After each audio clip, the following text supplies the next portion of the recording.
இன்றைய தினம் ஒரு முக்கியமான அறிவிப்பு PLO சார்பாக வெளியிடப்பட்டிருக்கிறது. ஈரானியர்களுக்கு திங்கட்கிழமை அவர்களுடைய மொபைல் எல்லாத்துக்குமே ஒரு SMS வந்திருக்கிறது, ஒரு குறுஞ்செய்தி வந்திருக்கிறது.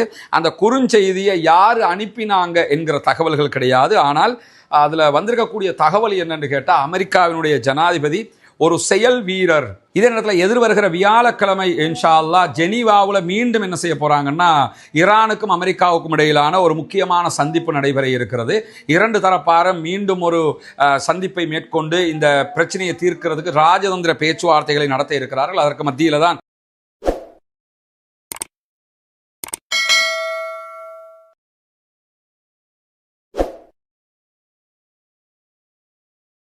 அஸ்ஸலாமு அலைக்கும் வரஹ்மத்துல்லாஹி வபரகாத்துஹு. அன்பிற்கினிய சகோதர சகோதரிகளே, நம் அனைவர் மீதும் ஏக இறைவனுடைய அமைதியும் கருணையும் உண்டாகட்டுமாக என்கிற உயரிய பிரார்த்தனைகளோடு, பாலஸ்தீனத்தினுடைய காசா பகுதிகளில் இஸ்ரேலிய ஆக்கிரமிப்பு இராணுவம் கடந்த 2 ஆண்டுகளுக்கு மேலாக நடத்தி வந்த மிகப்பெரிய யுத்தம் யுத்த நிறுத்தமாக மாற்றப்பட்டு இன்றோடு 137வது நாட்களை நாம் தாண்டி கொண்டிருக்கக்கூடிய இந்த தருணத்தில் என்னவெல்லாம் நடக்கிறது, காசாவையொட்டிய சர்வதேச நிலப்பரப்பில் என்னவெல்லாம் நடக்கிறது என்கிற செய்திகளைத்தான் இன்னைக்கும் நம்ம பார்க்க இருக்கிறோம். இன்றைக்கு வெளியாகி இருக்கக்கூடிய தகவல்கள் பிரகாரம் இதுவரைக்கும் இன்றைய தினம் இஸ்ரேலிய ஆக்கிரமிப்பு இராணுவம் காசாவுக்குள் நடத்தி இருக்கக்கூடிய பயங்கரவாத தாக்குதல்கள் காரணமாக 4 அப்பாவிகள் கொல்லப்பட்டிருக்கிறார்கள், ஷஹீதாகி இருக்கிறார்கள் என்கிற செய்திகள் வெளியாகி இருக்கிற அதே நேரம் 20க்கு மேற்பட்ட சகோதரர்கள் படுகாயம் அடைந்திருக்கிறார்கள் என்கிறது காசாவினுடைய சுகாதார அமைச்சகம். தொடர்ந்தும் யுத்த நிறுத்தத்தை மீறி இஸ்ரேல் பாலஸ்தீன் அப்பாவிகள் மீது தாக்குதல்களை நடத்தி வரக்கூடிய இந்த தருணத்தில் இன்றைய தினம் ஒரு முக்கியமான அறிவிப்பு PLO சார்பாக வெளியிடப்பட்டிருக்கிறது. PLOங்கிறது பாலஸ்தீன விடுதலை அமைப்பு. குறிப்பாக PLO தான் இன்னைக்கு இருக்கக்கூடிய பாலஸ்டைன் அத்தாரிட்டியை வழிநடத்தக்கூடியவங்களாக இருக்கிறாங்க. ஃபத்தாஹ் அமைப்பு, அதனோடு இணைந்த PLO, அதனோடு இணைந்த பாலஸ்தீன அத்தாரிட்டி, இவங்க 3 அமைப்பும் சேர்ந்து தான் வெஸ்ட் பேங்க் பகுதிகளில் பாலஸ்தீனத்தை ஆட்சி செய்யக்கூடிய இடத்துல இருக்கிறாங்கிறது நமக்கு தெரியும். இவ்வளவு காலமாக இந்த PLOவுக்கும் பாலஸ்தீனம் காசாவில் இருக்கக்கூடிய போராளி குழுக்களுக்கும் இடையில ஒரு பரஸ்பர விரோதம் இருந்து கொண்டே இருந்தது. இந்த இடத்துல ஒன்றை புரிஞ்சுக்கிறங்க, நம்முடைய வீடியோவை புதிதாக பார்க்கிற சகோதரர்களாக இருந்தால் நம்ம பாலஸ்தீன விடுதலை அமைப்பினுடைய பெயரை வீடியோவில் சொல்ல மாட்டோம். காரணம் என்னன்னா, அந்த பெயருக்காக வேண்டிய வீடியோ ரெஸ்ட்ரிக்ட் பண்ணப்படும்ங்கிற காரணத்தினால தான் பாலஸ்தீன விடுதலை அமைப்பு என்கிற பெயரை பயன்படுத்துகிறோம். பாலஸ்தீன விடுதலை அமைப்புன்னு ஆக்சுவலி யாருக்கு சொல்லுவாங்கன்னா PLOவுக்கு தான் சொல்லுவாங்க. PLO என்று சொல்லும் போது வெஸ்ட் பேங்க்ல இருக்கக்கூடிய அமைப்புன்னு புரிஞ்சுக்கிறங்க. பாலஸ்தீன விடுதலை அமைப்புன்னு நான் சொல்லும் போது அது காசாவில் இருக்கக்கூடிய போராளி குழுக்கள் என்பதை புரிந்து கொள்ளுங்கள். காசாவில் இருக்கக்கூடிய போராளி குழுக்களுக்கும் நிஜமான PLOவுக்கும் இடையில பரஸ்பரம் விரோதங்களும் சண்டைகளும் நீண்டு வந்த நிலையில வெஸ்ட் பேங்க் பகுதிகளை PLO ஆட்சி செய்துக்கிட்டு இருந்தாங்க, பாலஸ்டைன் அத்தாரிட்டி என்கிற பெயரில்.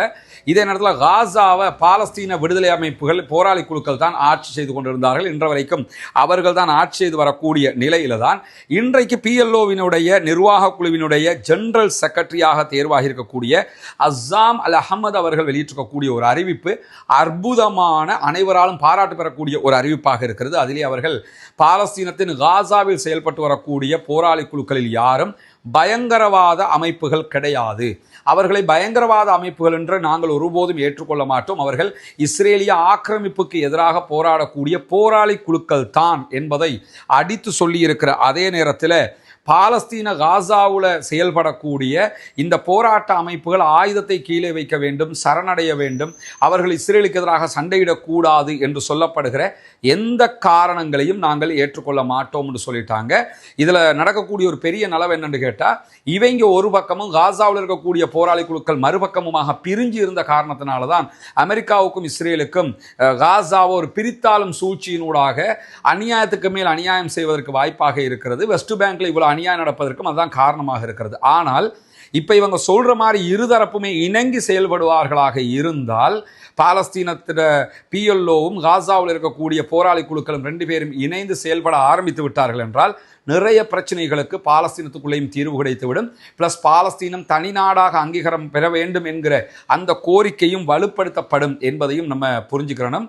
பாலஸ்தீனத்தினுடைய மக்கள் தொடர்ந்தும் அவதிப்பட்டு வரக்கூடிய நேரத்தில் தான் இந்த மகிழ்ச்சிகரமான செய்தி இன்றைக்கு வெளியாகி இருக்கிற அதே நேரத்தில் இன்றைய தினமும் ஈரான் தொடர்பாகவும் அமெரிக்கா தொடர்பாகவும் நிறைய செய்திகள் வெளியாகி கொண்டிருக்கிறது. குறிப்பாக ஈரானுடைய இஸ்பஹான் மாகாணத்தில் இருக்கக்கூடிய ஹொமைனி ஷாகர் என்கிற பகுதிகளில் திங்கட்கிழமை இடம்பெற்றிருக்கக்கூடிய ஒரு ஹெலிகாப்டர் விபத்து காரணமாக கடுமையான சேதங்கள் ஏற்பட்டிருக்கிறது. குறிப்பாக விமானத்தில் எத்தனை பேர் இருந்தார்கள் அல்லது அவர்களுடைய நிலை குறித்த எந்த உத்தியோகபூர்வமான செய்திகளும் இதுவரை வெளியாகவில்லை. ஏன்னா விமான விபத்து ஏற்பட்டிருக்கக்கூடிய பகுதிங்கிறது ஒரு மலைப்பாங்கான பகுதியாக இருக்கிற காரணத்தினால தான் அந்த தகவல்கள் வெளியாகவில்லை. ஆனால் இதுவரை வெளியாக இருக்கிற தகவல் பிரகாரம் இது ஒரு விபத்து தான் என்பதை ஈரானுடைய ஊடகங்களும் ஈரானுடைய பாதுகாப்பு தரப்பும் உறுதிப்படுத்தி இருக்கிறார்கள். மற்றபடி வெளிநாட்டு சதிகளால் இந்த விபத்து ஏற்படவில்லை என்பதையும் அவர்கள் தெளிவூட்டி இருக்கிறார்கள். எது எப்படி போனாலும் விமானத்தினுடைய கருப்பு பெட்டி இன்னும் கண்டெடுக்கப்படவில்லை. அப்படி கண்டெடுக்கப்பட்டால் தான் அதற்குரிய தீர்வுகள் கிடைக்கும். ஆனால் விமான விபத்தை பொறுத்தவரையில் ஈரானில்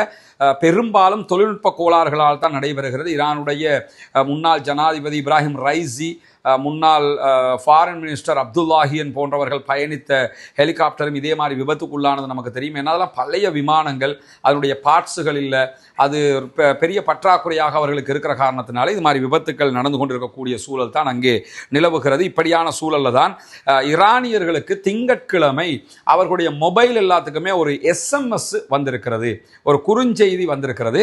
அந்த குறுஞ்செய்தியை யார் அனுப்பினாங்க என்கிற தகவல்கள் கிடையாது. ஆனால் அதில் வந்திருக்கக்கூடிய தகவல் என்னன்னு கேட்டால், அமெரிக்காவினுடைய ஜனாதிபதி ஒரு செயல் வீரர், அவர் வாய்ச்சொல்லில் வீரர் அல்ல, அவர் ஒரு செயல் வீரர், பொறுத்து கொள்ளுங்கள் என்று சொல்லி போடக்கூடிய அந்த செய்தியில் நீங்கள் போராட்டம் நடத்துகிறவர்களுக்கு சாதகமான செய்திகள் நடைபெறும் என்பதைத்தான் அந்த SMS குறிப்பிட்டிருக்கிறார்கள். அமெரிக்கா அதிபரை மேற்கோள் காட்டித்தான் இந்த SMS போடப்பட்டிருக்கு. அப்படின்னால என்ன அர்த்தம் என்று கேட்டால், அமெரிக்காவுடைய ப்ராக்சிஸ் தான் ஈரானில் இருக்கக்கூடிய எல்லா மொபைல்களுக்கும் இந்த SMS அனுப்பி இருக்க வேண்டும்.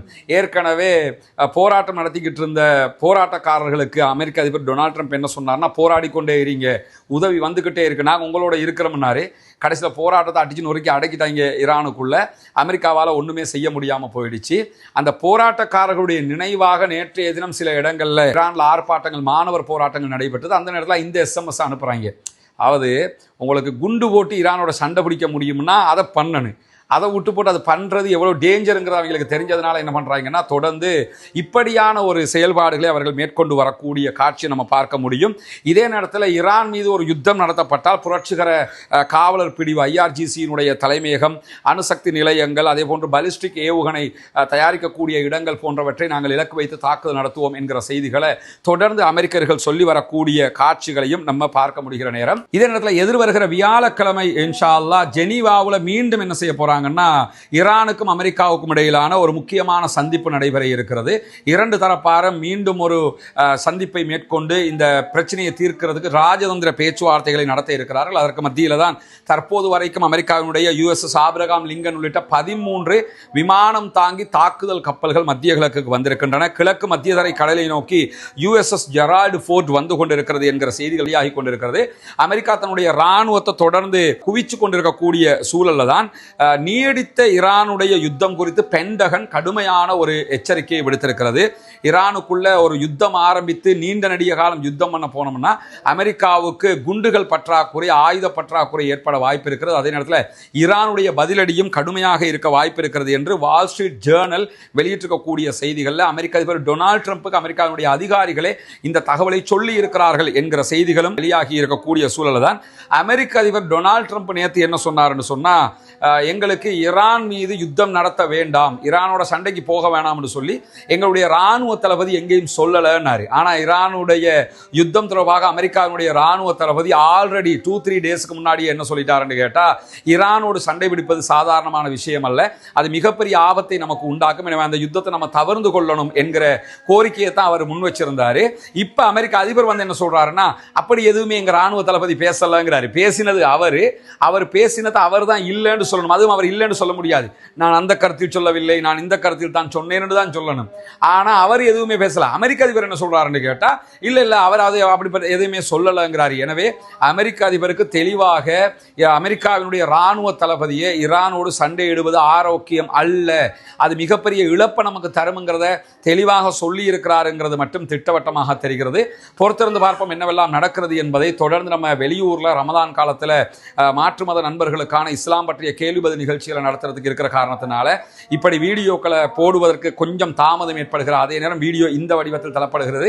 இவற்றையும் கொஞ்சம் பொறுத்துக் கொள்ளுங்கள் சகோதரர்களை. தொடர்ந்து நம்ம இடைவிடாமல் இந்த தகவல்களை கொண்டு வந்து சேர்க்க வேண்டும் என்பதுதான் நம்முடைய தேவையாக இருக்கிறது. எனவே பாலஸ்தீனம் வெற்றி பெற வேண்டும், பாலஸ்தீனம் சுதந்திரம் அடைய வேண்டும், பாலஸ்தீன மக்களும் நம்மை போன்று நிம்மதியானவர்களாக மாற வேண்டும், வாழ வேண்டும் என்கிற உயரிய பிரார்த்தனைகளோடு பாலஸ்தீன அப்பாவிகளுக்காக தொடர்ந்தும் ஜனநாயக ரீதியாக குரல் எழுப்புவோமாக. தொடர்ந்து இணைந்திருங்கள் ரஸ்மின் மயசி நியூஸ் மற்றும் ரஸ்மின் டாக்ஸ் ஆகிய 2 சேனல்களோடு மார்க்கம் மற்றும் சமூக விவகாரங்கள் இது போன்ற சர்வதேச செய்திகளை உடனுக்குடன் உங்களுக்கு கொண்டு வந்து தருவதற்கு தயாராக இருக்கிறோம். நமக்கெல்லாம் தெரியும், கடந்த ரமலானுடைய மாதத்தில் இஸ்லாத்தை ஏற்றுக்கொண்ட ஒரு 14 குடும்பங்களுக்கான வீடுகளை கட்டுகிற ஒரு பணியை நம்ம ஆரம்பிச்சிருந்தோம். அல்லாஹ்வினுடைய உதவியால் நீங்கள் செய்த தான தர்மங்கள் ஜகாத் நிதிகளால் அல்ஹம்துலில்லாஹ் 5 குடும்பங்களுக்கான வீடுகள் முழுமையாக கட்டி கொடுக்கப்பட்டு அவர்களுடைய கைகளிலேயே ஒப்படைக்கப்பட்டு விட்டது.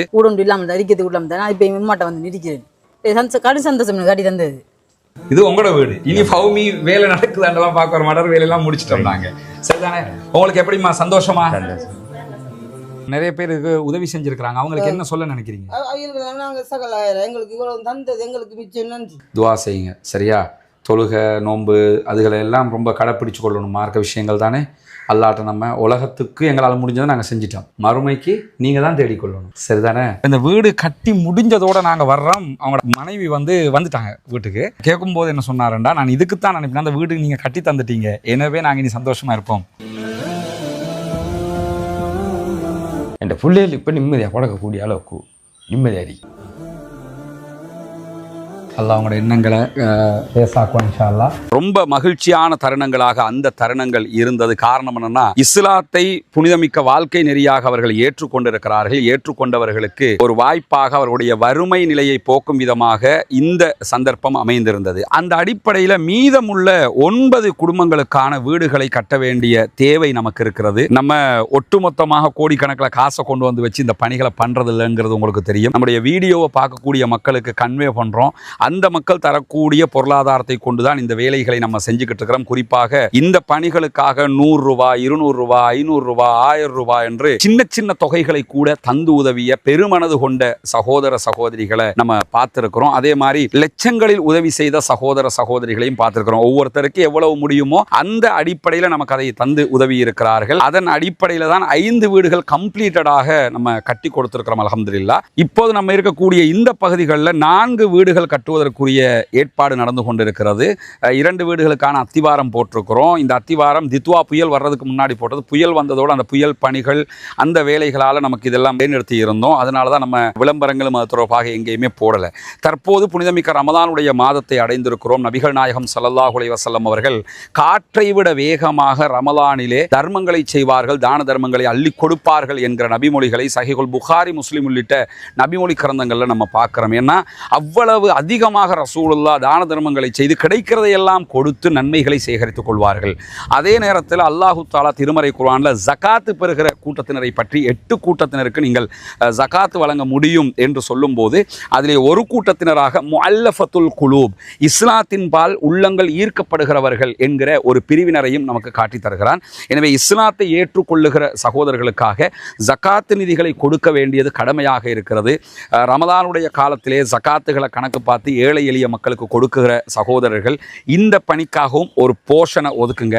உங்களால் முடிஞ்ச ஒரு தொகையை முன்னால் தெரிகிற நம்முடைய ஹியூமனிஸ்ட் பீப்புள் ஆர்கனைசேஷன் என்கிற ஆர்கனைசேஷன் அக்கௌண்ட்டுக்கு நீங்கள் வைப்பிலிட முடியும்.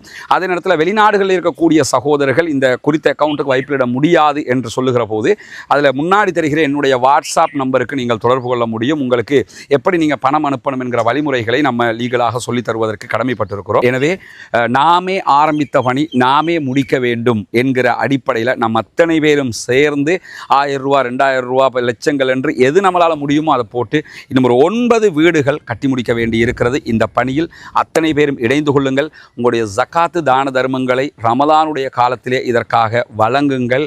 வாரி வழங்குகிற போது நாளை மறுமையிலே அல்லாஹு தஆலா உயர்தரமான ஜன்னத்துல் ஃபிர்தௌஸிலே உங்களுக்கான அழகான ஒரு வீட்டை தருவதற்கு காத்து கொண்டிருக்கிறான். ஏழை எளிய மக்களுக்காக உழைப்போம், அவர்களுக்காக கொடுப்போம். நாளை மறுமையில் நிரப்பமான கூலிகளை பெற்றுக்கொள்வோம். எனவே இதற்காக உதவி செய்யுங்கள் என்கிற பணிவான